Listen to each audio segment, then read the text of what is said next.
প্রথম কথা হলো যে সে রাজাকারের নাতিপুতির যে বক্তব্যটা এসছে, সাবেক প্রধানমন্ত্রী রাজাকারের নাতিপুতি এইভাবে উনি বলতে চান না এবং বলেনও নাই। আর রাজাকারকে ধ্বংস করে দেওয়া, তাদেরকে হত্যা করা, এরকম একটা প্রশ্ন আসছে এই মামলার মধ্যে। সেক্ষেত্রে আমি বলেছি যে উনি দীর্ঘ বছর শাসন আমলে ছিলেন, উনি যদি চাইতেন রাজাকারকে হত্যা করে ফেলবেন তাহলে ইতিপূর্বেই পারতেন।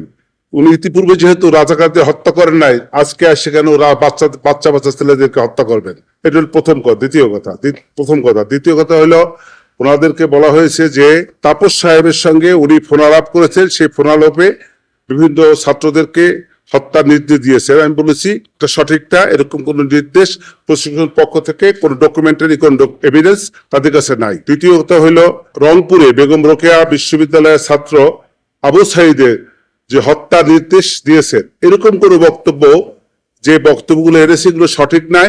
কারণ হলো এরকম কোন ডকুমেন্টারি এভিডেন্স রাষ্ট্রপক্ষে তার যে দাখিলীয় কাগজপত্র তার মধ্যে নাই। 4 এবং 5 নম্বর যে অভিযোগগুলি, সেইগুলি বেলা 5টার, উনি তো বেলা 2টার, ওখানে বলা হয়েছে 14 আগস্ট থেকে 5ই আগস্ট, জুলাই, হ্যাঁ 14 জুলাই থেকে 5ই আগস্ট 2টা 30 বোধ হয় সম্ভবত, পারহ্যাপস একটু ভুল হতে পারে, সেইখানে মধ্যে ঘটনা।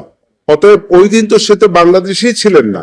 অতএব এই তার বিরুদ্ধে যে অভিযোগগুলি 2, 4 এবং 5 নম্বর এসছে, এটা ওনার বেলায় প্রযোজ্য না। রাষ্ট্রপক্ষ থেকে আনিত যে চার্জের অভিযোগ এসছে, সেই ফর্মাল চার্জ, তার বিরুদ্ধে আমি ডিসচার্জের প্রেয়ার করেছি। আমি ডিসচার্জে তাদেরকে অব্যাহতির প্রার্থনা করেছি।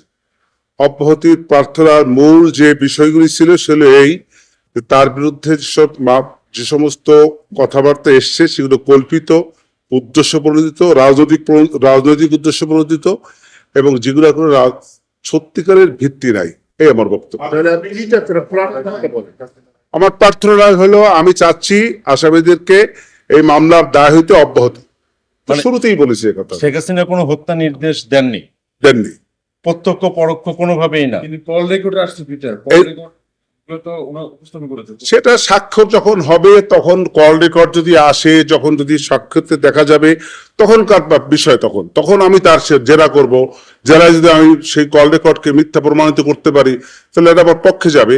আর যদি মিথ্যা প্রমাণিত না করতে পারি, বিপক্ষে যাবে। ঊর্ধ্বতন কর্তৃপক্ষের দায়ের বিষয়ে আপনার ঊর্ধ্বতন কর্তৃপক্ষের দায়ের বিষয়ে আমার বক্তব্য হলো এই যে ঊর্ধ্বতন কর্তৃপক্ষ হিসেবে যে কথাগুলি বলেছে সঠিক বলে না। এটা আমার বেলায় প্রযোজ্য না। আমি এরকম কোন ঊর্ধ্বতন কর্তৃপক্ষ হিসেবে কোন রকমের নির্দেশ আমি প্রদান করিনি। আচ্ছা আমির ভাই, আপনি বললেন যে আজকে চার্জ হিয়ারিং ছিল, তো এই বিষয়গুলো মানে আইনের বিষয়, আজকে ডিসচার্জ শুনানি ছিল, রাইট? তো এখানে যেই হিয়ারিং গুলো ওই প্রসিকিউটররা বলছে যে এইগুলো এখানে আসার কথা না, আইনগত কোনো ব্যাপার যদি থাকে, যেমন আপনি তুলেছেন যে এই আইনে মানবতা বিরোধী অপরাধ, মানে এই বিচারটা হয় না, মানে সেই ব্যাপারে আমার বক্তব্যটা হলো যে মানবতা বিরোধী অপরাধ, এই দেশে কোনো যুদ্ধ হয় নাই। এই যে জুলাই আগস্টে কোনো যুদ্ধ সংগঠিত হয় নাই। এখানে একটি রাজনৈতিক পট পরিবর্তন এবং প্রতিহিংসা, হিংসা, তার প্রেক্ষাপটে এই ঘটনা। অতএব যেহেতু কোনো যুদ্ধ সংগঠিত হয় নাই, অতএব যুদ্ধ অপরাধ থেকে উদ্ভূত যে সমস্ত অপরাধ মানবতা, সেইটা এখানে সংগঠিত।